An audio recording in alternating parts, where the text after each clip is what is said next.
ਦਦ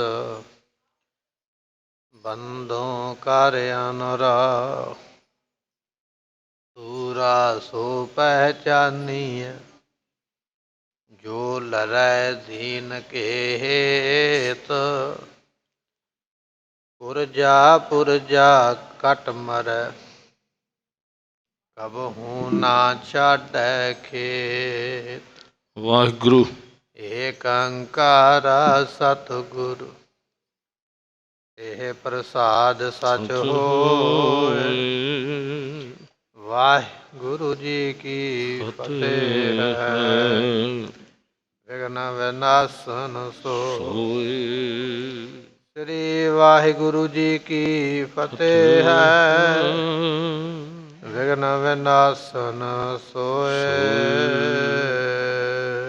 ਨਾਮ ਕਿਰਪਾਲ ਕਿਰਪਾਲ ਸਰੂਪ ਕਹੋ ਬਤਾਵਨ ਬਾਤ ਅਨੂਪ।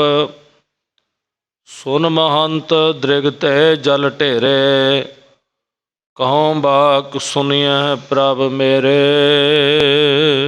ਵਾਹਿਗੁਰੂ ਜੀ ਕਾ ਖਾਲਸਾ ਵਾਹਿਗੁਰੂ ਜੀ ਕੀ ਫਤਿਹ। ਜੁਗੋ ਜੁਗ ਅਟਲ ਗੁਰੂ ਗ੍ਰੰਥ ਸਾਹਿਬ ਜੀਆਂ ਦੀ ਪਾਵਨ ਪਵਿੱਤਰ ਹਜ਼ੂਰੀ ਅੰਦਰ ਸੁਭਾਏਮਾਨ ਹੋ ਰਹੀ ਗੁਰੂ ਕੀ ਸੰਗਤ, ਸਤਿਗੁਰੂ ਸਾਹਿਬ ਜੀਆਂ ਨੇ ਮਹਾਨ ਰਹਿਮਤ ਕੀਤੀ ਹੈ। ਸਤ ਸੰਗਤ ਦੇ ਸੁਭਾਗੇ ਸਮੇਂ ਮਹਾਰਾਜ ਨੇ ਬਖਸ਼ਿਸ਼ ਕੀਤੇ। ਸਤਿਗੁਰਾਂ ਦੀ ਗੁਰਬਾਣੀ ਪੜ੍ਹ ਕੇ ਸੁਣ ਕੇ ਆਪ ਸੰਗਤਾਂ ਨੇ ਸੰਗਤ ਦਾ ਲਾਹਾ ਪ੍ਰਾਪਤ ਕੀਤਾ। ਗੁਰੂ ਗੋਬਿੰਦ ਸਿੰਘ ਮਹਾਰਾਜ ਜੀਆਂ ਦਾ ਇਤਿਹਾਸ ਆਪਾਂ ਸਰਵਣ ਕਰ ਰਹੇ ਹਾਂ। ਪਿਛਲੇ ਦੀਵਾਨ ਦੇ ਵਿੱਚ ਇਹ ਆਪਾਂ ਬਚਨ ਸਰਵਣ ਕੀਤੇ ਨੇ। ਮਹੰਤ ਕਿਰਪਾਲ ਦਾਸ ਮਹਾਰਾਜ ਨੂੰ ਕਹਿ ਰਿਹਾ, ਸਤਿਗੁਰੂ ਜੀ ਤੁਹਾਡੇ ਜੋ ਦੁਰਲੱਭ ਦਰਸ਼ਨ ਨੇ ਉਹ ਦੇਵੀ ਦੇਵਤਿਆਂ ਪੈਗੰਬਰਾਂ ਵਾਸਤੇ ਵੀ ਬੜੇ ਕਠਨ ਨੇ, ਔਰ ਮੇਰੇ ਵੱਡੇ ਭਾਗ ਨੇ ਜੋ ਮੈਨੂੰ ਇਸ ਰੂਪ ਦੇ ਵਿੱਚ ਤੁਹਾਡੇ ਦਰਸ਼ਨ ਹੁੰਦੇ ਪਏ।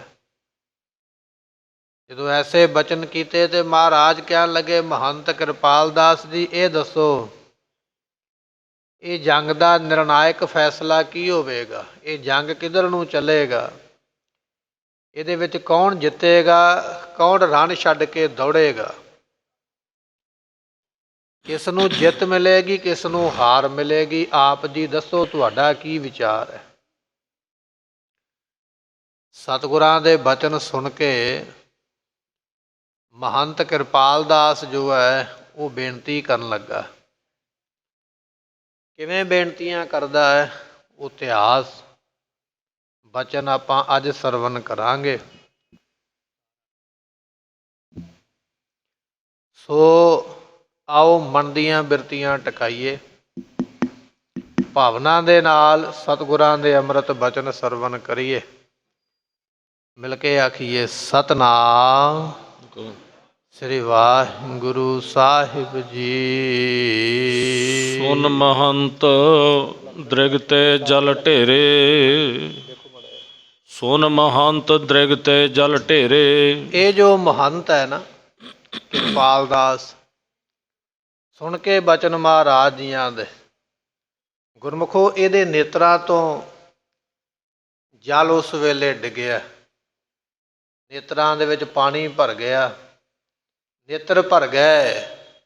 ਇਸ ਮਹੰਤ ਦੇ ਨੇਤਰ ਭਰ ਕੇ ਕਹਿਣ ਲੱਗਾ ਹੈ, ਕਹੋ ਬਾਕ ਸੁਣੀਐ ਪ੍ਰਭ ਮੇਰੇ। ਸਤਿਗੁਰੂ ਮੈਂ ਕਰਦਾ ਬੇਨਤੀ, ਆਪ ਜੀ ਕਿਰਪਾ ਕਰਕੇ ਸੁਣੋ ਮੇਰੀ ਬੇਨਤੀ ਨੂੰ। ਮੈਂ ਕਹਿਣ ਲੱਗਾ, ਜੋ ਮੈਂ ਕਹਿਣ ਲੱਗਾ ਉਸ ਬੇਨਤੀ ਨੂੰ ਸੁਣਨਾ ਕਰੋ। ਖੇਲ ਅਨੇਕ ਰਚੋ ਮਨ ਭਾਏ। ਮਹਾਰਾਜ ਆਪ ਜੀ ਮਨ ਭਾਉਂਦੇ ਖੇਲਾਂ ਨੂੰ ਖੇਲਦੇ ਹੋ, ਔਰ ਖੇਲ ਵੀ ਆਪ ਦੇ ਕਈ ਪ੍ਰਕਾਰ ਦੇ ਹੁੰਦੇ। ਅਨੇਕਾਂ ਖੇਲਾਂ ਨੂੰ ਕੌਤੁਕਾਂ ਨੂੰ ਆਪ ਖੇਲਣ ਵਾਲੇ, ਆਪ ਕਰਨ ਵਾਲੇ ਹੋ। ਨਰ ਲੀਲਾ ਅਨੁਸਾਰ ਬਣਾਏ। ਸਤਿਗੁਰੂ ਪਾਤਸ਼ਾਹ ਜੀ, ਲੀਲਾ ਤੁਹਾਡੀਆਂ ਮਨੁੱਖਾਂ ਦੇ ਅਨੁਸਾਰ ਹੁੰਦੀਆਂ। ਜਿਵੇਂ ਦਾ ਕੋਈ ਮਨੁੱਖ ਹੁੰਦਾ ਉਹੋ ਜੀ ਆਪ ਜੀ ਲੀਲਾ ਵਰਤਾਉਂਦੇ ਹੋ। ਮਹਾਰਾਜ ਇਹਦੀ ਭਾਵਨਾ ਜਾਣਨਾ ਚਾਹੁੰਦੇ ਵੀ ਇਹਦੀ ਭਾਵਨਾ ਕੀ ਹੈ। ਤੇ ਭਾਵਨਾ ਦਾ ਭਰਿਆ ਹੋਇਆ ਕਿਰਪਾਲ ਦਾਸ ਕਹਿਣ ਲੱਗਾ, ਮਹਾਰਾਜ ਜੀ ਤੁਹਾਡੀਆਂ ਲੀਲਾ ਤੇ ਹੈ ਕਈ ਤਰ੍ਹਾਂ ਦੀਆਂ, ਪਰ ਲੀਲਾ ਵੀ ਤੁਸੀਂ ਉਸ ਤਰ੍ਹਾਂ ਦੀ ਕਰਦੇ ਹੋ ਜਿਸ ਤਰ੍ਹਾਂ ਦਾ ਕੋਈ ਵਿਅਕਤੀ ਹੁੰਦਾ, ਉਹਦੇ ਮੁਤਾਬਕ ਲੀਲਾ ਕਰਦੇ ਹੋ। ਪ੍ਰਥਮ ਛਤਰ ਮਧੁ ਕੈਟਭ ਭਾਰੀ। ਸਤਿਗੁਰੂ ਪਾਤਸ਼ਾਹ ਕਹਿਣ ਲੱਗੇ, ਇਹ ਕਹਿ ਰਿਹਾ ਇਹ ਜੋ ਮਹੰਤ ਹੈ, ਕਹਿਣ ਲੱਗਾ ਮਹਾਰਾਜ ਪਹਿਲਾਂ ਪੁਰਾਣੀ ਗੱਲ, ਪਹਿਲਿਆਂ ਯੁੱਗਾਂ ਦੇ ਵਿੱਚ ਆਪ ਜੀ ਦੇ ਸ਼ਤਰੂ ਬਣੇ ਸਨ ਮੱਧ ਤੇ ਕੈਟਭ।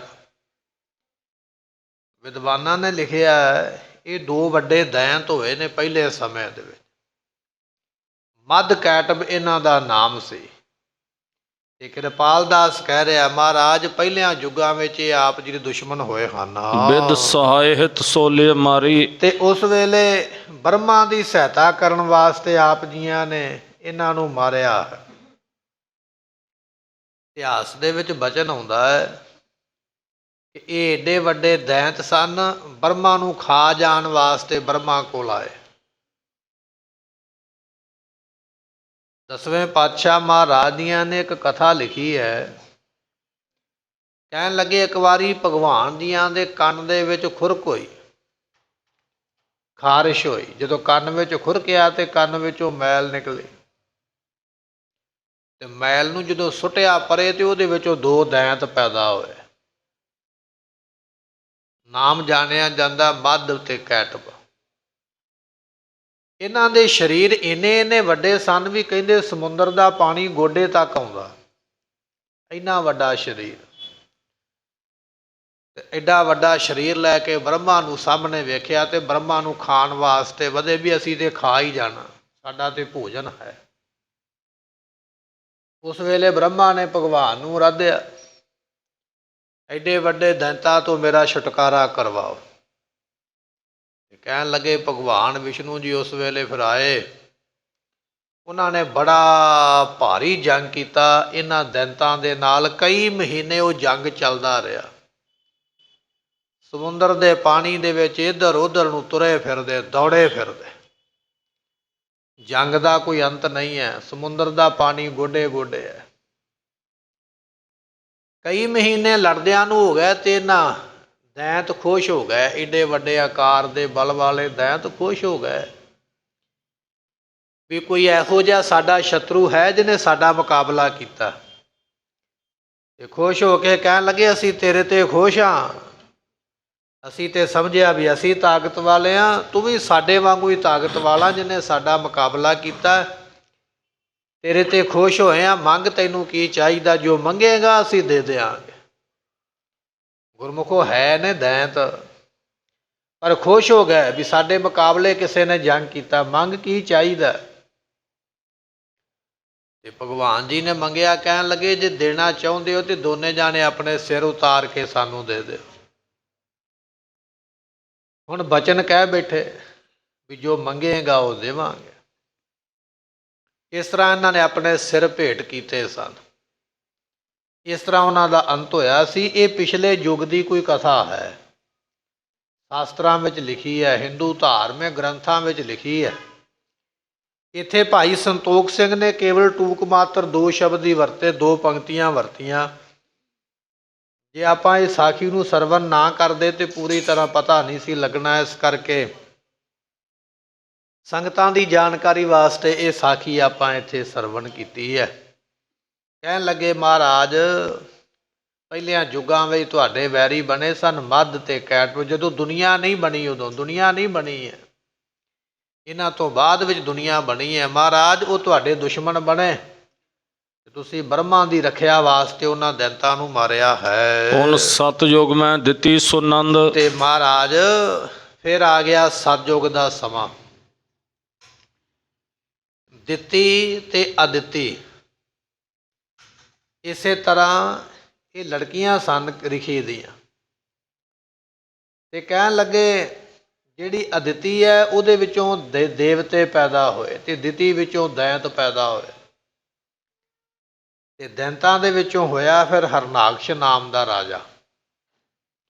ਇੱਥੇ ਬਚਨ ਆ ਗਿਆ, ਕਹਿਣ ਲੱਗੇ ਜੀ ਸਤਿਯੁਗ ਦੇ ਵਿੱਚ ਦਿਤੀ ਦਾ ਪੁੱਤਰ ਜਿਸ ਨੂੰ ਹਰਨਾਕਸ਼ ਆਖਿਆ ਜਾਂਦਾ ਹੈ, ਉਸ ਦੀ ਮਾਂ ਦਾ ਨਾਮ ਕਹਿ ਲਈਏ ਦਿਤੀ ਹੈ, ਜਾਂ ਇਹ ਦਿਤੀ ਦਾ ਪੁੱਤਰ ਜਿਹੜਾ ਹਰਨਾਕਸ਼ ਹੈ। ਹਿਰਨਕਸ਼ਪ ਹਿਰਨਾਸ਼ ਨਿਕੰਦ। ਦੋ ਪੁੱਤਰ ਸਨ, ਇੱਕ ਦਾ ਨਾਮ ਸੀ ਹਿਰਨਕਸ਼ਪ ਤੇ ਇੱਕ ਦਾ ਨਾਮ ਹਰਨਾਕਸ਼। ਦੋ ਭਰਾ ਸਨ ਸਕੇ। ਤੇ ਕਹਿਣ ਲੱਗੇ ਇੱਕ ਸਮਾਂ ਇਹੋ ਜਿਹਾ ਆਇਆ, ਭਗਵਾਨ ਜੀਆਂ ਨੇ ਲੜ ਕੇ ਹਰਨਕਵਸ਼ ਨੂੰ ਮਾਰਿਆ। ਜਦੋਂ ਹਰਨਕਵਸ਼ ਮਰਿਆ ਤੇ ਹਰਨਾਕਸ਼ ਨੂੰ ਗੁੱਸਾ ਆਇਆ ਵੀ ਮੇਰੇ ਭਰਾ ਨੂੰ ਮਾਰਿਆ, ਮੈਂ ਬਦਲਾ ਲਵਾਂਗਾ। ਉਹਨੇ ਆਪਣਾ ਬਦਲਾ ਲੈਣ ਵਾਸਤੇ ਸਾਰੇ ਥਾਵਾਂ 'ਤੇ ਹੁਕਮ ਚਲਾ ਦਿੱਤਾ ਵੀ ਕੋਈ ਵੀ ਜੱਗ ਨਾ ਕਰੇ, ਜਪ ਨਾ ਕਰੇ, ਮੰਤਰ ਨਾ ਪੜ੍ਹੇ, ਪੁੰਨ ਦਾਨ ਕੋਈ ਨਾ ਕਰੇ, ਕਿਉਂਕਿ ਜਿਹੜਾ ਅਸੀਂ ਜਪ ਤਪ ਕਰਦੇ ਹਾਂ, ਕੋਈ ਜੱਗ ਕਰਦੇ ਹਾਂ, ਕੋਈ ਦਾਨ ਕਰਦੇ ਹਾਂ, ਉਹਦਾ ਫਲ ਦੇਵਤਿਆਂ ਨੂੰ ਮਿਲਦਾ। ਅਤੇ ਦੇਵਤੇ ਜਿਹੜੇ ਨੇ ਉਹ ਤਕੜੇ ਹੋ ਜਾਂਦੇ। ਜਿਹੜੀ ਅੱਗ ਹੈ ਨਾ, ਦੇਵਤਿਆਂ ਦੀ ਜ਼ੁਬਾਨ ਮੰਨੀ ਹੈ।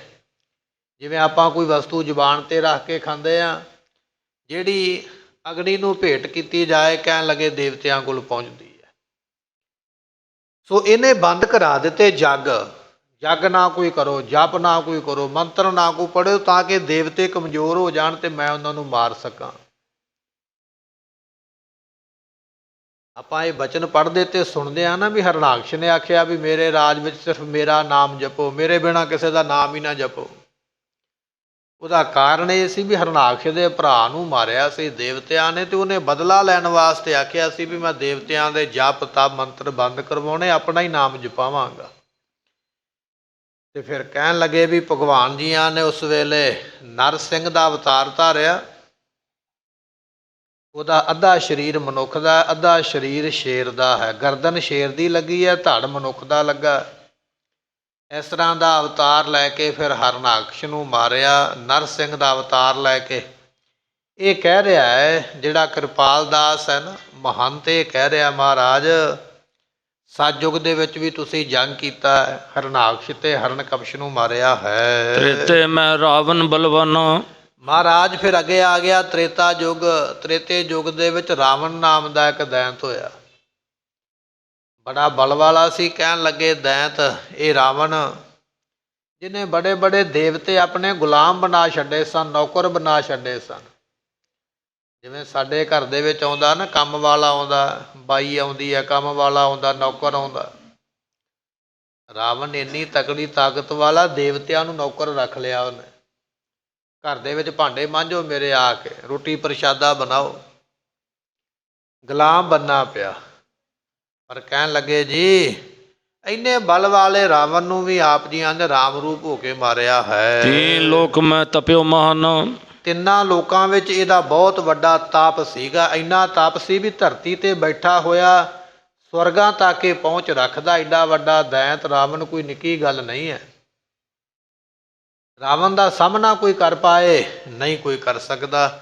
ਐਸਾ ਵੱਡਾ ਇਹ ਦੈਂਤ ਹੋਇਆ, ਬੜੇ ਤਪ ਵਾਲਾ ਹੈ। ਇਸਕੇ ਸੰਗ ਘਾਲ ਘਮਸਨ। ਤੇ ਮਹਾਰਾਜ ਇਹਦੇ ਨਾਲ ਵੀ ਤੁਸੀਂ ਜੰਗ ਕੀਤਾ। ਕਿਵੇਂ ਕੀਤਾ? ਰਾਮ ਰੂਪ ਹੋ ਕੇ, ਲਛਮਣ ਰੂਪ ਹੋ ਕੇ, ਹਨੂਮਾਨ ਰੂਪ ਹੋ ਕੇ, ਸਗਰੀਵ ਰੂਪ ਹੋ ਕੇ, ਐਸੇ ਯੋਧਿਆਂ ਦੇ ਰੂਪ ਦੇ ਵਿੱਚ ਆਪ ਜੀਆਂ ਨੇ ਆ ਕੇ ਇਹਦਾ ਅੰਤ ਕੀਤਾ ਹੈ। ਕੁੰਭਕਾਨ ਭਰਾਤਾ ਮਹੀਆਨਾ। ਤੇ ਇਹਦਾ ਭਰਾ, ਉਹਦਾ ਨਾਮ ਹੈ ਕੁੰਭਕਰਨ। ਤੇ ਕਹਿਣ ਲੱਗੇ ਬੜੇ ਬਲ ਵਾਲਾ ਹੈ, ਉਸ ਨੂੰ ਵੀ ਮਾਰਿਆ। ਤੇ ਇਸੇ ਤਰ੍ਹਾਂ ਕਹਿਣ ਲੱਗੇ ਵੀ ਇਹ ਸਾਰਿਆਂ ਨੂੰ ਮਾਰਿਆ ਹੈ। ਕੁੰਭਕਰਨ ਬੜੇ ਬਲ ਵਾਲਾ ਜਿਹੜਾ ਰਾਵਣ ਦਾ ਭਰਾ ਸੀ, ਉਸ ਨੂੰ ਵੀ ਆਪ ਜੀ ਨੇ ਕਹਿਣ ਲੱਗੇ ਮਾਰਿਆ ਹੈ। ਮੇਘਨਾਦ ਅਤ ਕਾਏ ਬਲੰਦੇ। ਤੇ ਕਹਿਣ ਲੱਗੇ ਵੀ ਇਹ ਉਹਦੇ ਪੁੱਤਰਾਂ ਦੇ ਨਾਮ ਨੇ। ਰਾਵਣ ਦਾ 1 ਲੱਖ ਪੁੱਤਰ ਲਿਖਿਆ ਨਾ ਗ੍ਰੰਥਾਂ ਦੇ ਵਿੱਚ। ਤੇ ਸਭ ਤੋਂ ਵੱਡਾ ਪੁੱਤਰ ਜਿਹੜਾ ਰਾਵਣ ਦਾ, ਉਹਦਾ ਨਾਮ ਮੇਘਨਾਥ ਹੈ। ਤੇ ਛੋਟੇ ਦਾ ਨਾਮ ਅਤਕਾਏ ਹੈ। ਇਹ ਉਹਨਾਂ ਦੇ ਨਾਮ ਸਨ। ਸਾਰਿਆਂ ਦੇ ਨਾਮ ਨਹੀਂ, ਕੇਵਲ 1-2 ਦੇ ਨਾਮ ਲਿਖੇ। ਮਹਾਰਾਜ ਜੀਓ ਆਪ ਜੀਆਂ ਨੇ ਰਾਵਣ ਦੇ ਜਿਹੜੇ ਪੁੱਤਰ ਸਨ ਉਹਨਾਂ ਨੂੰ ਵੀ ਨਾਸ਼ ਕੀਤਾ ਹੈ। ਸਭਨ ਸਮੇਤ ਵਿਨਾਸ਼ ਆਨੰਦੇ। ਤੇ ਸਾਰਿਆਂ ਨੂੰ ਪਰਿਵਾਰਾਂ ਦੇ ਸਮੇਤ ਆਪ ਜੀ ਰਾਮ ਰੂਪ ਹੋ ਕੇ ਕਹਿਣ ਲੱਗੇ ਮਾਰਦੇ ਪਏ ਰਾਵਣ ਨੂੰ, ਲਛਮਣ ਰੂਪ ਹੋ ਕੇ ਮਾਰਦੇ ਪਏ ਮੇਘਨਾਥ ਨੂੰ। ਅਤੇ ਇਸੇ ਤਰ੍ਹਾਂ ਕਹਿਣ ਲਈਏ ਹਨੂਮਾਨ ਰੂਪ ਹੋ ਕੇ ਆਪ ਜੀ ਕੁੰਭਕਰਨ ਵਰਗਿਆਂ ਨੂੰ ਮਾਰਦੇ ਹੋ।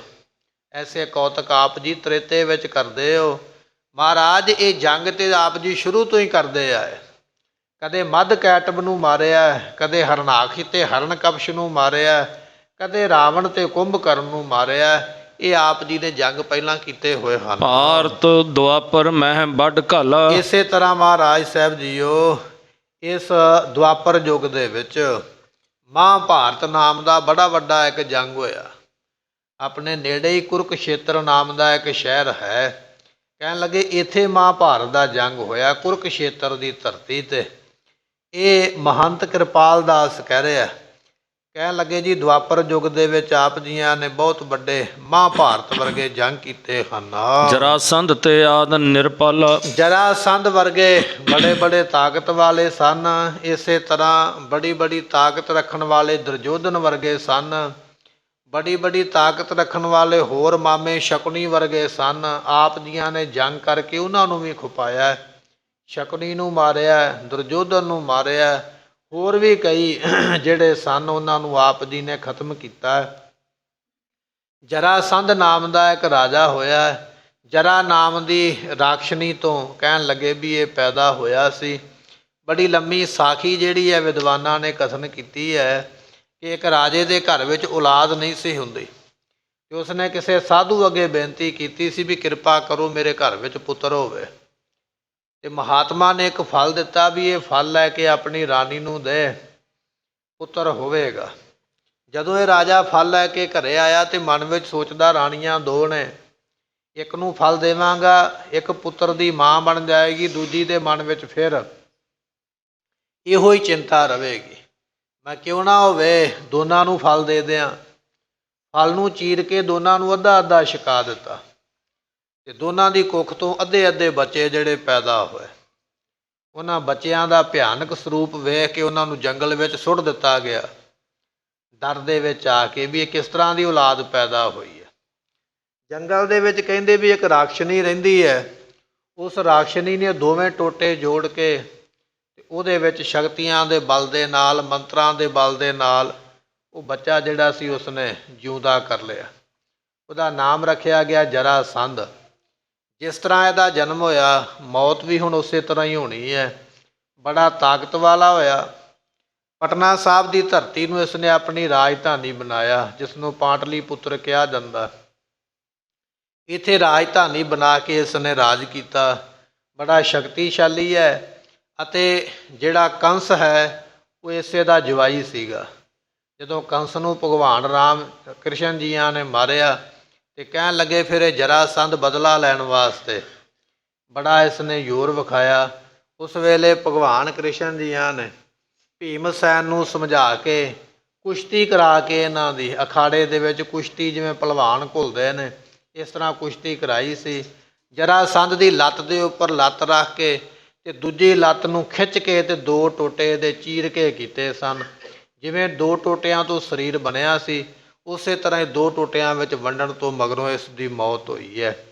ਇਹ ਲੰਮੀਆਂ ਸਾਖੀਆਂ ਨੇ, ਇਤਿਹਾਸਕਾਰਾਂ ਨੇ ਗ੍ਰੰਥਾਂ ਵਿੱਚ ਲਿਖੀਆਂ, ਪਰ ਇਹ ਆਪਾਂ ਸਮਝਣ ਵਾਸਤੇ ਇੱਥੇ ਇੱਕ ਇੱਕ 2-2 ਮਿੰਟ ਦੀ ਜਿਹੜੀ ਵਿਚਾਰ ਹੈ ਉਸ ਨੂੰ ਸਰਵਣ ਕਰ ਰਹੇ ਹਾਂ।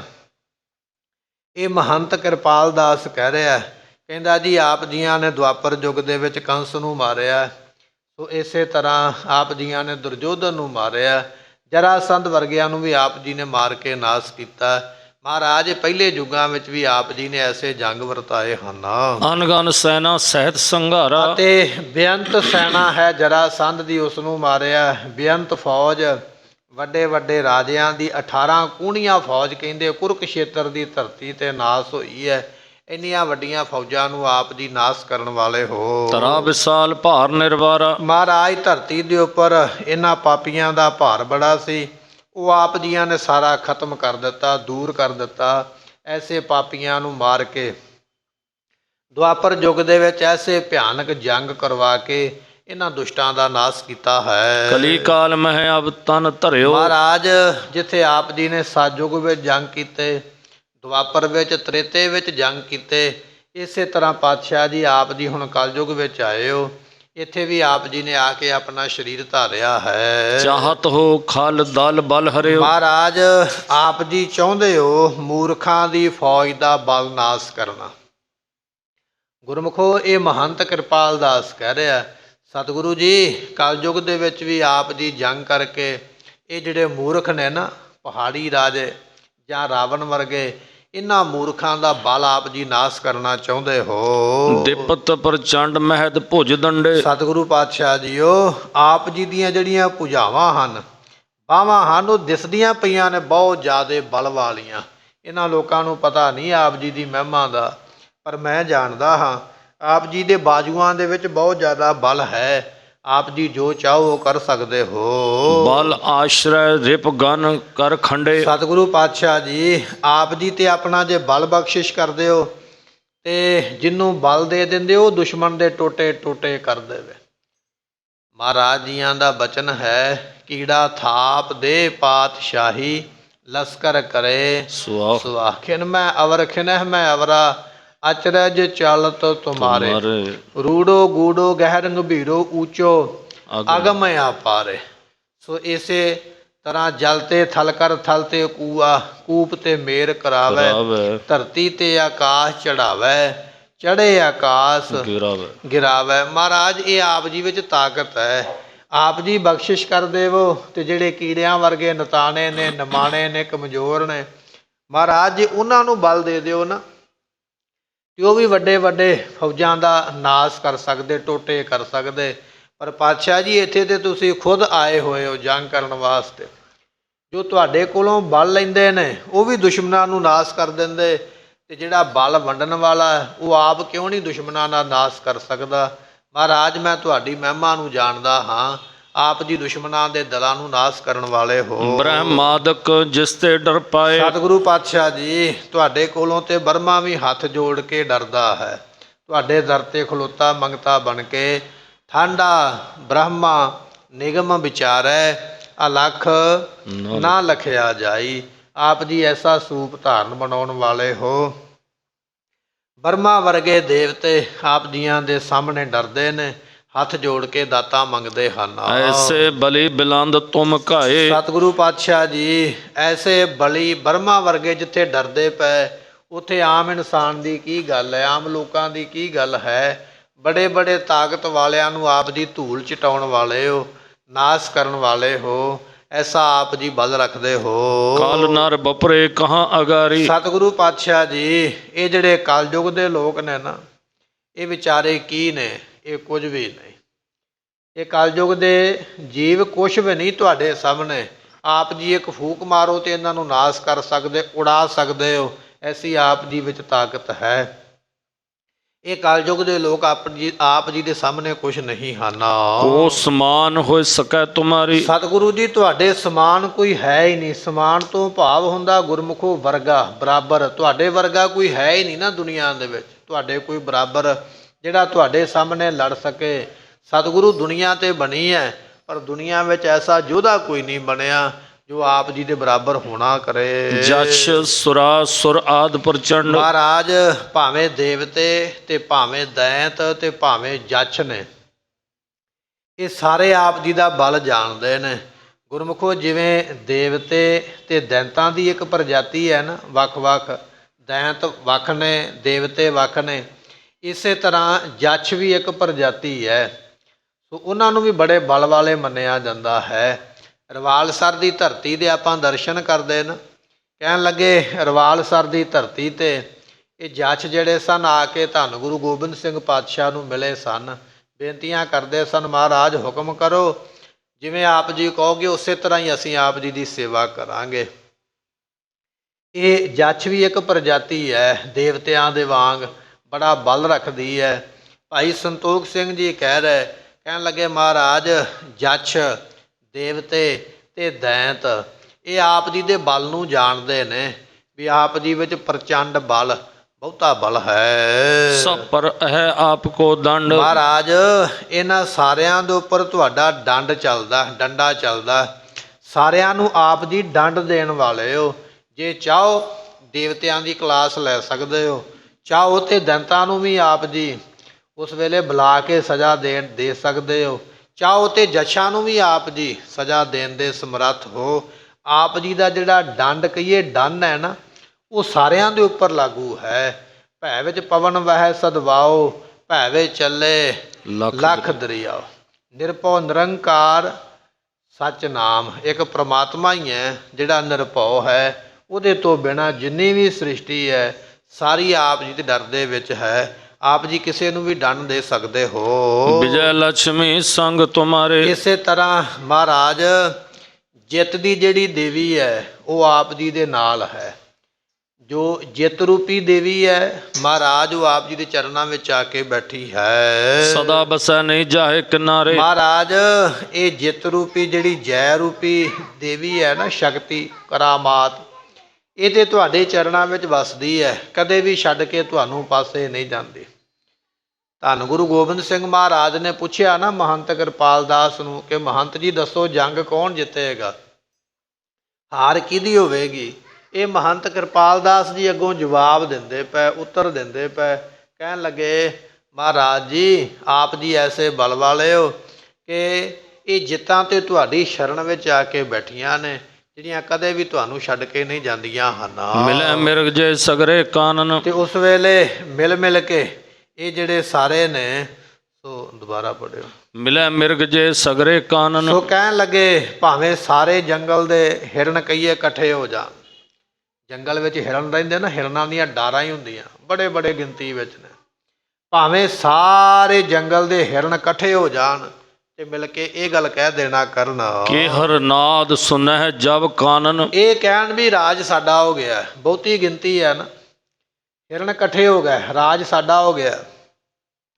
ਅਜੇ ਰਾਜ ਦੀ ਘੋਸ਼ਣਾ ਕਰਦੇ ਹੀ ਪਏ, ਇੰਨੇ ਚਿਰ ਨੂੰ ਸ਼ੇਰ ਗੱਜ ਪਿਆ। ਜਦੋਂ ਸ਼ੇਰ ਗਰਜਿਆ ਨਾ ਜੰਗਲ ਦੇ ਵਿੱਚ, ਉਸ ਵੇਲੇ ਫਿਰ ਹੋਏ ਪਲਾਇਨ ਸੰਮੁਖ ਨਾ ਪਤਾ ਨਹੀਂ ਉਹ ਹਿਰਨ ਕਿੱਧਰ ਨੂੰ ਦੌੜ ਗਿਆ, ਲੱਭੇ ਨਹੀਂ। ਪਹਿਲਾਂ ਝੁੰਡ ਬਣਾ ਕੇ ਬੈਠੇ ਸਨ ਵੀ ਰਾਜ ਸਾਡਾ ਹੈ। ਸ਼ੇਰ ਦੇ ਗੱਜਣ ਦੀ ਢੇਰ ਹੈ, ਸ਼ੇਰ ਗਰਜਿਆ ਨਹੀਂ, ਹਿਰਨਾਂ ਨੂੰ ਭਜਦਿਆਂ ਰਾਹ ਨਹੀਂ ਲੱਭਾ। ਸ਼ੇਰ ਭਾਵੇਂ ਗੁਰਮੁਖੋ ਪੱਥਰ ਦੀ ਸਿਲਾ ਤੇ ਬੈਠ ਜਾਵੇ ਨਾ, ਪੱਥਰ ਦੀ ਸਿਲਾ ਹੀ ਉਹਦਾ ਸਿੰਘਾਸਣ ਬਣ ਜਾਂਦੀ ਹੈ। ਉੱਥੇ ਬੈਠਾ ਵੀ ਉਹ ਰਾਜ ਭਾਗ ਦੇ ਹੁਕਮ ਚਲਾਉਂਦਾ।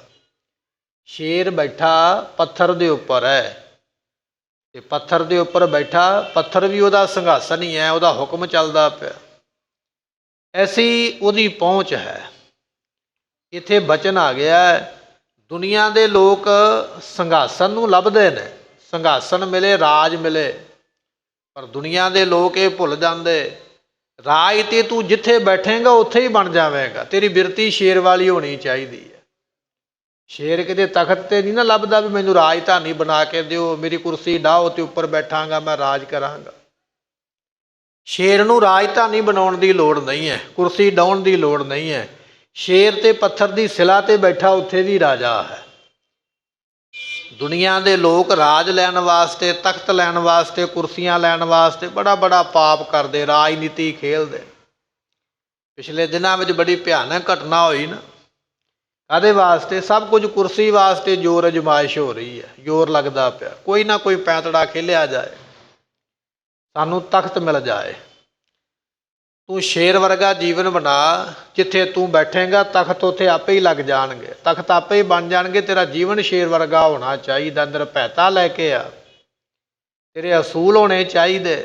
ਜਿੱਥੇ ਬੈਠੇਂਗਾ ਉੱਥੇ ਹੀ ਰਾਜ ਹੈ। ਜੇ ਅਸੂਲ ਚੰਗੇ ਨਹੀਂ, ਰਾਜ ਤੇ ਬੈਠ ਕੇ ਵੀ ਕੁਝ ਨਹੀਂ ਕਰ ਸਕੇਗਾ। ਰਹੋ ਵਿਚਾਰ। ਕਹਿਣ ਲੱਗੇ ਵੀ ਹਿਰਨ ਭਾਵੇਂ ਜਿੰਨੇ ਮਰਜ਼ੀ ਇਕੱਠੇ ਹੋ ਜਾਣ, ਇਹ ਗੱਲ ਕਹਿਣ ਵੀ ਰਾਜ ਅਸੀਂ ਕਰਨਾ, ਸਲਾਹਾਂ ਜਿੰਨੀਆਂ ਮਰਜ਼ੀ ਕਰ ਲੈਣ, ਸ਼ੇਰ ਦੇ ਗੱਜਣ ਦੀ ਢੇਰ ਹੈ। ਸ਼ੇਰ ਗੱਜਦਾ ਹੈ, ਹਿਰਨਾਂ ਨੂੰ ਭਜਦਿਆਂ ਰਾਹ ਨਹੀਂ ਲੱਭਦਾ ਹੈ। ਗਰਜਤ ਬਲ ਤੇ ਸਮਤਾ ਆਨਨ। ਸੋ ਕਹਿਣ ਲੱਗੇ ਜਦੋਂ ਸ਼ੇਰ ਗੱਜਿਆ, ਕਿਸੇ ਦੇ ਵਿੱਚ ਉਹਦੀ ਬਰਾਬਰੀ ਕਰਨ ਦੀ ਹਿੰਮਤ ਨਹੀਂ ਹੈ ਕਿ ਉਹਦੇ ਬਰਾਬਰ ਕੋਈ ਗੱਜ ਵੀ ਸਕੇ। ਜੇ ਸ਼ੇਰ ਗਰਜਿਆ ਨਾ, ਲੜਨਾ ਤੇ ਦੂਰ ਦੀ ਗੱਲ ਹੈ, ਕਿਸੇ ਵਿੱਚ ਇੰਨੀ ਹਿੰਮਤ ਨਹੀਂ ਵੀ ਸ਼ੇਰ ਦੇ ਬਰਾਬਰ ਕੋਈ ਗੱਜ ਹੀ ਸਕੇ। ਭੱਜ ਜਾਂਦੇ, ਲੁਕ ਜਾਂਦੇ, ਚੂੰ ਚੂੰ ਕਰਨ ਲੱਗ ਪੈਂਦੇ। ਸਤਿਗੁਰੂ ਪਾਤਸ਼ਾਹ ਜੀ ਆਪ ਜੀ ਸ਼ੇਰ ਦੇ ਵਾਂਗ ਹੋ, ਨਿਰਭੈ ਹੋ, ਨਿਡਰ ਹੋ ਔਰ ਬਲ ਵਾਲੇ ਹੋ। ਇਹ ਜਿਹੜੇ ਪਹਾੜੀਏ ਰਾਜੇ ਨੇ, ਇਹ ਤੇ ਹਿਰਨਾਂ ਦੇ ਵਾਂਗ ਇਕੱਠੇ ਹੋ ਕੇ ਰੌਲਾ ਤੇ ਪਾਉਂਦੇ ਪਏ, ਪਰ ਮਹਾਰਾਜ ਤੁਹਾਡੀ ਗਰਜ ਦੇ ਸਾਹਮਣੇ ਖਲੋਣਾ ਨਹੀਂ ਕਿਸੇ ਨੇ, ਇਹਨਾਂ ਸਾਰਿਆਂ ਨੇ ਦੌੜ ਜਾਣਾ ਹੈ। ਇਸ ਤਰ੍ਹਾਂ ਇਹ ਮਹੰਤ ਕਿਰਪਾਲ ਦਾਸ ਬੇਨਤੀ ਕਰਦਾ ਹੈ। ਤਿਮਨਹਿ ਠਹਿਰੈ ਜੰਗ ਪਹਾਰੀ। ਮਹਾਰਾਜ ਇਹ ਜਿਹੜੇ ਪਹਾੜੀਏ ਰਾਜੇ ਨੇ ਇਹ ਕਿਵੇਂ ਠਹਿਰਨਗੇ ਤੁਹਾਡੇ ਅੱਗੇ? ਨਹੀਂ ਠਹਿਰ ਸਕਦੇ। ਇੰਨਾ ਇਹਨਾਂ ਵਿੱਚ ਬਲ ਨਹੀਂ, ਇੰਨਾ ਇਹਨਾਂ ਵਿੱਚ ਹੌਸਲਾ ਨਹੀਂ ਹੈ। ਭਿਖ ਤੁਮ ਭਾਜੈ ਲਾਜ ਵਿਸਾਰੀ। ਮਹਾਰਾਜ ਜਿਵੇਂ ਸ਼ੇਰ ਨੂੰ ਵੇਖ ਕੇ ਗਿੱਦੜ ਤੇ ਹਿਰਨ ਦੌੜ ਜਾਂਦੇ, ਲੱਜਾ ਨਹੀਂ ਉਹਨਾਂ ਨੂੰ ਆਉਂਦੀ ਵੀ ਅਸੀਂ ਕਿਉਂ ਭੱਜੇ ਜਾਂਦੇ। ਇਸੇ ਤਰ੍ਹਾਂ ਪਾਤਸ਼ਾਹ ਜੀ ਜਦੋਂ ਤੁਸੀਂ ਜੰਗ ਦੇ ਵਿੱਚ ਸਾਹਮਣੇ ਹੋਵੋਗੇ, ਇਹ ਜਿਹੜੇ ਪਹਾੜੀਏ ਨੇ ਇਹਨਾਂ ਨੂੰ ਭੱਜਣ ਲੱਗਿਆਂ ਲੱਜਾ ਵੀ ਨਹੀਂ ਆਉਣੀ, ਸ਼ਰਮ ਵੀ ਨਹੀਂ ਆਉਣੀ ਹੈ। ਇਹਨਾਂ ਲੱਜਾ ਨੂੰ ਪਰੇ ਕਰਕੇ, ਸ਼ਰਮ ਨੂੰ ਪਰੇ ਕਰਕੇ ਇਹਨਾਂ ਨੇ ਉਸੇ ਵੇਲੇ ਦੌੜ ਜਾਣਾ ਹੈ। ਏਵ ਕਿਰਪਾਲ ਕਿਰਪਾਲੈ ਸਾਥਾ। ਸਤਿਗੁਰੂ ਪਾਤਸ਼ਾਹ ਮਹਾਰਾਜ ਸਾਹਿਬ ਜੀ ਐਸੇ ਬਚਨ ਕਰਦੇ ਪਏ, ਕਹਿਣ ਲੱਗੇ ਕਿਰਪਾਲੂ ਧੰਨ ਗੁਰੂ ਗੋਬਿੰਦ ਸਿੰਘ ਮਹਾਰਾਜ ਜੀ ਉਸ ਮਹੰਤ ਕਿਰਪਾਲ ਦਾਸ ਦੇ ਨਾਲ ਇਹ ਬਚਨ ਬਿਲਾਸ ਕਰਦੇ ਹਨ। ਬਚਨ ਬਿਲਾਸ ਕਰ ਹਰਣ ਗਾਥਾ। ਤੇ ਸਤਿਗੁਰੂ ਇਹ ਬਚਨ ਬਿਲਾਸ ਕਰਦੇ ਪਏ, ਹਾਲੇ ਭੰਗਾਣੀ ਦਾ ਜੰਗ ਸ਼ੁਰੂ ਨਹੀਂ ਹੋਇਆ, ਫੌਜਾਂ ਦੋਨੇ ਪਾਸੇ ਦੀਆਂ ਆਮਣੇ ਸਾਹਮਣੇ ਹੋ ਗਈਆਂ। ਇਸ ਤਰ੍ਹਾਂ ਮਹਾਰਾਜ ਜੀ ਇਹਨਾਂ ਦੇ ਨਾਲ ਬਚਨ ਬਿਲਾਸ ਕਰਦੇ। ਪੁੱਛਿਆ ਨਾ ਮਹੰਤ ਕਿਰਪਾਲ ਦਾਸ ਨੂੰ ਵੀ ਜੰਗ ਕੌਣ ਜਿੱਤੇਗਾ? ਉਹਨੇ ਇੰਨੀਆਂ ਉਦਾਹਰਨਾਂ ਦਿੱਤੀਆਂ। ਮਹਾਰਾਜ ਜਦੋਂ ਧਰਤੀ ਨਹੀਂ ਸੀ ਬਣੀ ਉਦੋਂ ਤੁਸੀਂ ਬਰਮਾ ਦੀ ਰੱਖਿਆ ਕਰਨ ਵਾਸਤੇ ਹਰਨ ਤੇ ਕਸ਼ਪ ਨੂੰ ਮਾਰਿਆ। ਉਸ ਤੋਂ ਬਾਅਦ ਵਿੱਚ ਮਹਾਰਾਜ ਜੀ ਆਪ ਜੀਆਂ ਨੇ ਹਰਨਾਕਸ਼ ਤੇ ਹਿਰਨ ਕਪਸ਼ ਨੂੰ ਮਾਰਿਆ। ਪਹਿਲਾਂ ਮੱਧ ਕੈਟਪ ਨੂੰ ਮਾਰਿਆ, ਫਿਰ ਰਾਵਣ ਨੂੰ ਮਾਰਿਆ, ਇਸੇ ਤਰ੍ਹਾਂ ਫਿਰ ਕੰਸ ਨੂੰ ਮਾਰਿਆ, ਫਿਰ ਜਰਾਸੰਧ ਨੂੰ ਮਾਰਿਆ ਹੈ। ਪਹਿਲਿਆਂ ਯੁੱਗਾਂ ਵਿੱਚ ਆਪ ਜੀ ਐਸਾ ਜਿਹੜੀ ਹੈ ਕਿਰਪਾ ਕਰਦੇ ਰਹੇ ਹੋ। ਤੈਥੋਂ ਹੀ ਬਲ ਰਾਮ ਲੈ ਨਾਲ ਬਾਣਾ ਦਹਿ ਸਿਰ ਘਾਇਆ, ਤੈਥੋਂ ਹੀ ਬਾਲ ਕ੍ਰਿਸ਼ਨ ਲੈ ਕੰਸ ਕੇਸੀ ਪਕੜ ਗਰਾਇਆ। ਕੰਸ ਨੂੰ ਕੇਸਾਂ ਤੋਂ ਫੜ ਕੇ, ਸਿਰ ਦੇ ਜੂੜੇ ਤੋਂ ਫੜ ਕੇ ਤੇ ਘੋਲ ਦੇ ਮੈਦਾਨ ਦੇ ਵਿੱਚ ਕੁਸ਼ਤੀ ਹੁੰਦੀ ਨਾ, ਉੱਥੇ ਪਟਕਾ ਕੇ ਮਾਰਿਆ ਸੀ ਭਗਵਾਨ ਕ੍ਰਿਸ਼ਨ ਜੀਆਂ ਨੇ, ਕੇਸਾਂ ਤੋਂ ਪਕੜ ਕੇ। ਇੱਕ ਕੇਸੀ ਨਾਮ ਦਾ ਦੈਂਤ ਵੀ ਹੋਇਆ, ਉਹ ਵੀ ਭਗਵਾਨ ਕ੍ਰਿਸ਼ਨ ਜੀ ਨਾਲ ਲੜਿਆ, ਉਹਨੂੰ ਵੀ ਮਾਰਿਆ। ਮਹਾਰਾਜ ਕਹਿਣ ਲੱਗੇ ਤੈਥੋਂ ਹੀ ਬਾਲ ਕ੍ਰਿਸ਼ਨ ਲੈ ਨਾਲ ਸੋ ਕੰਸ ਕੇਸੀ ਪਕੜ ਗਰਾਇਆ। ਵੱਡੇ ਵੱਡੇ ਮੁਨ ਦੇਵਤੇ ਕਈ ਜੋਗ ਤਿੰਨੀ ਤਨ ਤਾਇਆ, ਕਿਨਹੀ ਤੇਰਾ ਅੰਤ ਨਾ ਪਾਇਆ। ਪਰਮਾਤਮਾ ਇਹਨਾਂ ਦੈਂਤਾਂ ਨੇ, ਦੇਵਤਿਆਂ ਨੇ, ਅਵਤਾਰਾਂ ਨੇ, ਪੈਗੰਬਰਾਂ ਨੇ, ਪੀਰਾਂ ਨੇ, ਰਿਖੀਆਂ ਨੇ, ਮੁਨੀਆਂ ਨੇ, ਜਤੀਆਂ ਨੇ, ਸਤੀਆਂ ਨੇ, ਤੁਹਾਡਾ ਅੰਤ ਨਹੀਂ ਕਿਸੇ ਨੇ ਪਾਇਆ। ਅਗਮ ਅਗੋਚਰਾ ਤੇਰਾ ਅੰਤ ਨਾ ਪਾਇਆ, ਅੰਤੋ ਨਾ ਪਾਇਆ ਕਿਨ ਹੈ ਤੇਰਾ। ਦੁਨੀਆ ਵਿੱਚ ਇੱਕ ਵੀ ਬਾਂਹ ਖੜੀ ਕਰਕੇ ਨਹੀਂ ਕੋਈ ਕਹਿ ਸਕਦਾ ਵੀ ਮੈਂ ਅੰਤ ਪਾ ਲਿਆ। ਨਹੀਂ, ਮਹਾਰਾਜ ਹੈ ਹੀ ਕੋਈ ਨਹੀਂ। ਵੱਡੇ ਤੋਂ ਵੱਡਾ ਸ਼ਕਤੀਸ਼ਾਲੀ ਭਾਵੇਂ ਕਿਉਂ ਨਾ ਹੋਵੇ, ਕੋਈ ਵੀ ਤੁਹਾਡਾ ਅੰਤ ਨਹੀਂ ਪਾ ਸਕਿਆ। ਐਸੇ ਆਪ ਜੀ ਬੇਅੰਤ ਹੋ। ਇਸ ਤਰ੍ਹਾਂ ਮਹੰਤ ਕਿਰਪਾਲ ਦਾਸ ਜੀ ਨੇ ਨਾ, ਜੋ ਪਾਉਂਟਾ ਸਾਹਿਬ ਦੀ ਧਰਤੀ 'ਤੇ ਉਹਨਾਂ ਦਾ ਯਾਦਗਾਰ ਸਥਾਨ ਬਣਿਆ, ਉਹ ਮਹਾਰਾਜ ਦੀ ਮਹਿਮਾ ਕਰਦੇ ਪਏ। ਸਤਿਗੁਰੂ ਆਪ ਜੀ ਐਸੀ ਮਹਿਮਾ ਵਾਲੇ ਹੋ। ਇਹਨਾਂ ਪਹਾੜੀਆਂ ਨੇ ਜੰਗ ਤੁਹਾਡੇ ਕੋਲੋਂ ਕਿੱਥੋਂ ਜਿੱਤਣਾ ਹੈ? ਆਪ ਜੀ ਤੇ ਵੱਡੇ ਵੱਡੇ ਦੈਂਤਾਂ ਨੂੰ ਨਾਸ ਕਰਨ ਵਾਲੇ ਹੋ। ਇਤਨੇ ਮੈਂ ਦਵੈ ਸਿੱਖ ਚਲਿਆ। ਅਜੇ ਗੱਲਾਂ ਬਾਤਾਂ ਗੁਰਮੁਖੋ ਕਰਦੇ ਹੀ ਪਏ। ਇੰਨੇ ਚਿਰ ਨੂੰ 2 ਸਿੱਖ ਦੌੜ ਕੇ ਮਹਾਰਾਜ ਦੇ ਕੋਲ ਪਹੁੰਚੇ ਹਨ। ਧਰ ਹੈ ਉਤਾਇਲ ਬੰਧਨ ਗਾਏ। ਇਹਨਾਂ ਛੇਤੀ ਦੇ ਨਾਲ ਮਹਾਰਾਜ ਦੇ ਅੱਗੇ ਮੱਥਾ ਟੇਕਿਆ। ਜਦੋਂ ਕਿਸੇ ਬੰਦੇ ਨੂੰ ਕਾਹਲ ਹੋਵੇ ਨਾ, ਜਲਦੀ ਹੋਵੇ, ਕੋਈ ਅਚਨਚੇਤ ਕੰਮ ਬਣ ਜਾਵੇ, ਐਸੀ ਫੁਰਤੀ ਇਹਨਾਂ ਸਿੱਖਾਂ ਨੇ ਵਰਤੀ ਹੈ। ਛੇਤੀ ਨਾਲ ਮਹਾਰਾਜ ਨੂੰ ਭੱਜ ਕੇ ਆ ਕੇ ਮੱਥਾ ਟੇਕਿਆ ਹੈ। ਮਹਾਰਾਜ ਸੁਣੀਏ ਪ੍ਰਭ ਗਾਥਾ। ਸਤਿਗੁਰੂ ਪਾਤਸ਼ਾਹ ਨੇ ਵੇਖਿਆ ਉਹਨਾਂ ਦੇ ਵੱਲ।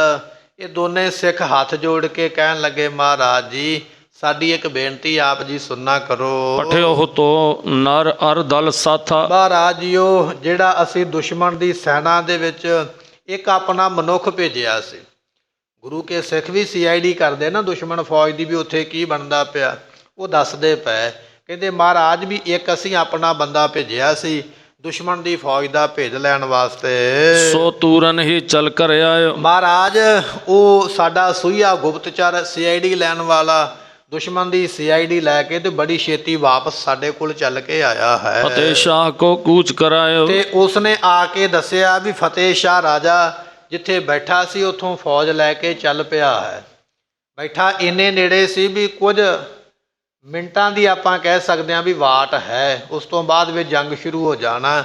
ਇਸ ਨੇ ਦੱਸਿਆ ਮਹਾਰਾਜ ਫਤਿਹ ਸ਼ਾਹ ਰਾਜਾ ਤੇ ਆਪਣੇ ਨੇੜੇ ਆ ਕੇ ਬੈਠਾ ਸੀ। ਪਰ ਉੱਥੋਂ ਹੁਣ ਫੌਜ ਲੈ ਕੇ ਅੱਗੇ ਨੂੰ ਚੱਲ ਪਿਆ, ਆਪਣੀ ਤਰਫ ਆ ਰਿਹਾ ਹੈ। ਭੰਗਾਣੀ ਕੇ ਸਨਮੁਖ ਆਵਤ। ਤੇ ਸਤਿਗੁਰੂ ਪਾਤਸ਼ਾਹ ਜੀ ਉਹ ਭੰਗਾਣੀ ਦੇ ਬਿਲਕੁਲ ਨੇੜੇ ਆ ਗਿਆ। ਇਹ ਭੰਗਾਣੀ ਨਾਮ ਦਾ ਨਗਰ ਸੀ ਗੁਰਮੁਖੋ, ਜਿੱਥੇ ਭੰਗਾਣੀ ਦਾ ਯੁੱਧ ਹੋਇਆ। ਮਹਾਰਾਜ ਉਹ ਰਾਜਾ ਉੱਥੇ ਚੱਲ ਕੇ ਪਹੁੰਚਣ ਵਾਲਾ ਹੈ। ਬਰਿੰਦ ਧੁੰਦ ਵੀ ਊਚ ਬਜਾਵਤ। ਉਹਦੇ ਨਾਲ ਬੜੇ ਵਾਜੇ ਵੱਜਦੇ ਪਏ, ਬੜੇ ਨਗਾਰੇ ਵੱਜਦੇ ਪਏ। ਨਗਾਰਿਆਂ ਤੋਂ ਪਤਾ ਲੱਗਦਾ ਵੀ ਫੌਜ ਬੜੀ ਵੱਡੀ ਉਹਦੇ ਨਾਲ ਐਸੀ ਫੌਜ ਲੈ ਕੇ ਆ ਰਿਹਾ ਹੈ। ਆਨ ਗਾਨ ਦਲ ਓਰੜ ਕਰ ਆਏ। ਬਹੁਤ ਵੱਡੀ ਫੌਜ ਜਿਹੜੀ ਹੈ ਮਹਾਰਾਜ ਸਾਡੇ ਤੇ ਪੈਣ ਵਾਲੀ ਹੈ। ਉਸ ਫੌਜ ਦੀ ਗਿਣਤੀ ਨਹੀਂ ਕੀਤੀ ਜਾ ਸਕਦੀ। ਇੰਨੀ ਵੱਡੀ ਫੌਜ ਜਿਹੜੀ ਹੈ ਉਹ ਭੰਗਾਣੀ ਦੇ ਜੰਗ ਦੇ ਵਿੱਚ ਫਤਿਹ ਸ਼ਾਹ ਰਾਜਾ ਲੈ ਕੇ ਪਹੁੰਚਾ ਹੈ। ਚਾਹੇ ਰਾਵਰ ਸੋ ਜੰਗ ਮਚਾਏ। ਸਤਿਗੁਰੂ ਪਾਤਸ਼ਾਹ ਮਹਾਰਾਜ ਸਾਹਿਬ ਜੀਓ ਉਹ ਤੁਹਾਡੇ ਨਾਲ ਜੰਗ ਕਰਨੀ ਚਾਹੁੰਦਾ, ਇਸ ਤਰ੍ਹਾਂ ਚੜ੍ਹ ਕੇ ਆਇਆ ਹੈ। ਸੁਨ ਬਿਰਤੰਤ ਮੈਂ ਚੜ੍ਹਿਓ ਤੁਰੰਗ। ਉਸ ਵੇਲੇ ਸਤਿਗੁਰੂ ਪਾਤਸ਼ਾਹ ਜੀ ਮੈਂ ਸਾਰਾ ਇਹ ਬਿਰਤੰਤ ਸੁਣ ਕੇ ਤੇ ਉਸੇ ਵੇਲੇ ਘੋੜੇ ਤੇ ਚੜ੍ਹਿਆ ਹਾਂ। ਸੁਧ ਹਿਤਾਇਓ ਤੂਰਨ ਸੰਗ। ਤੇ ਸਤਿਗੁਰੂ ਪਾਤਸ਼ਾਹ ਜੀ ਤੁਹਾਨੂੰ ਖਬਰ ਦੇਣ ਵਾਸਤੇ ਮੈਂ ਬੜੀ ਛੇਤੀ ਦੇ ਨਾਲ ਇਹ ਚੱਲ ਕੇ ਇੱਥੇ ਤੁਹਾਨੂੰ ਖਬਰ ਆ ਕੇ ਦਿੱਤੀ ਹੈ। ਇਸ ਤਰ੍ਹਾਂ ਇਹ ਜਿਹੜਾ ਸਿੱਖ ਹੈ ਉਹ ਮਹਾਰਾਜ ਜੀਆਂ ਨੂੰ ਬੇਨਤੀ ਕਰਦਾ ਪਿਆ।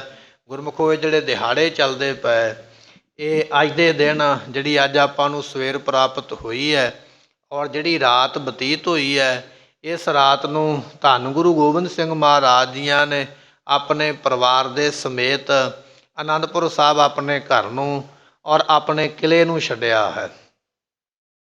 ਸੋ ਸਿੱਖਾਂ ਦੇ ਵਾਰ-ਵਾਰ ਬੇਨਤੀ ਕਰਨ ਤੇ ਮਹਾਰਾਜ ਹੁਣ ਛਕਣ ਵਾਸਤੇ ਭੋਜਨ ਨਹੀਂ ਰਹਿ ਗਿਆ, ਪੀਣ ਵਾਸਤੇ ਪਾਣੀ ਦੀ ਬੜੀ ਮੁਸ਼ਕਲ ਹੈ। ਜਦੋਂ ਗੁਰੂ ਕੇ ਸੂਰਮੇ ਪਾਣੀ ਭਰਨ ਜਾਂਦੇ ਨਾ ਸਤਲੁਜ ਦਰਿਆ 'ਤੇ, ਗੁਰਮੁਖੋ ਉੱਥੇ ਪਾਣੀ ਭਰਨ ਤੋਂ ਜੰਗ ਹੁੰਦਾ, ਕਈ ਸੂਰਮੇ ਉੱਥੇ ਸ਼ਹੀਦ ਹੋ ਜਾਂਦੇ।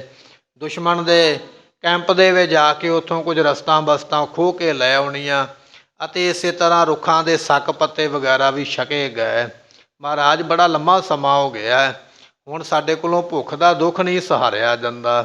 ਜਦੋਂ ਇਹ ਬੇਨਤੀਆਂ ਕੀਤੀਆਂ, ਸਤਿਗੁਰੂ ਜੀ ਆਪਾਂ ਛੱਡ ਕੇ ਚੱਲੀਏ।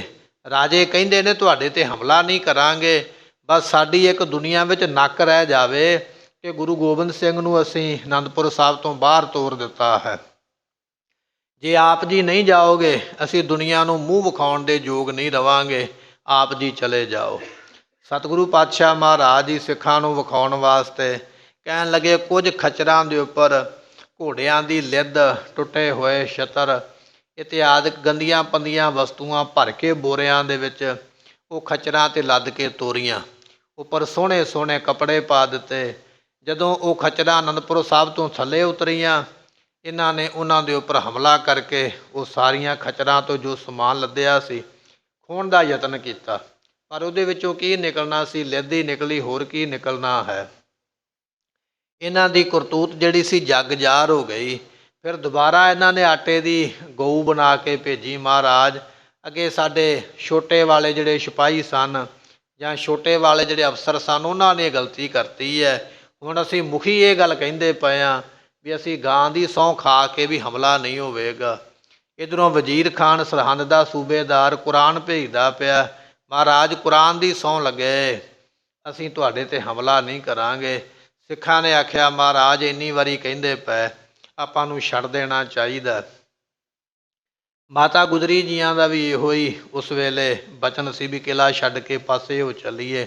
ਮਹਾਰਾਜ ਜੀਆਂ ਨੇ ਸਾਰੇ ਸਿੱਖਾਂ ਦੀ ਬੇਨਤੀ ਸੁਣ ਕੇ ਇਹ ਜਿਹੜੀ ਰਾਤ ਆਪਾਂ ਨੂੰ ਬਤੀਤ ਹੋਈ ਹੈ, ਇਸ ਦਿਨ ਨੂੰ ਮਹਾਰਾਜ ਨੇ ਪਰਿਵਾਰ ਦੇ ਸਮੇਤ ਮਾਤਾ ਸਾਹਿਬ ਮਾਤਾ ਗੁਜਰੀ ਜੀ, ਮਾਤਾ ਸਾਹਿਬ ਮਾਤਾ ਸਾਹਿਬ ਕੌਰ ਜੀ, ਮਾਤਾ ਸਾਹਿਬ ਮਾਤਾ ਸੁੰਦਰੀ ਜੀ, ਇਸੇ ਤਰ੍ਹਾਂ ਚਾਰੇ ਸਾਹਿਬਜ਼ਾਦੇ ਬਾਬਾ ਅਜੀਤ ਸਿੰਘ ਜੀ, ਬਾਬਾ ਜੁਝਾਰ ਸਿੰਘ ਜੀ, ਬਾਬਾ ਜੋਰਾਵਰ ਸਿੰਘ ਜੀ, ਬਾਬਾ ਫਤਿਹ ਸਿੰਘ ਜੀ ਅਤੇ ਕੁਝ ਗਿਣਤੀ ਦੇ ਨਾਲ ਸਿੰਘ ਲੈ ਕੇ ਮਹਾਰਾਜ ਆਨੰਦਪੁਰ ਸਾਹਿਬ ਨੂੰ ਛੱਡ ਕੇ ਤੁਰਨ ਲੱਗੇ।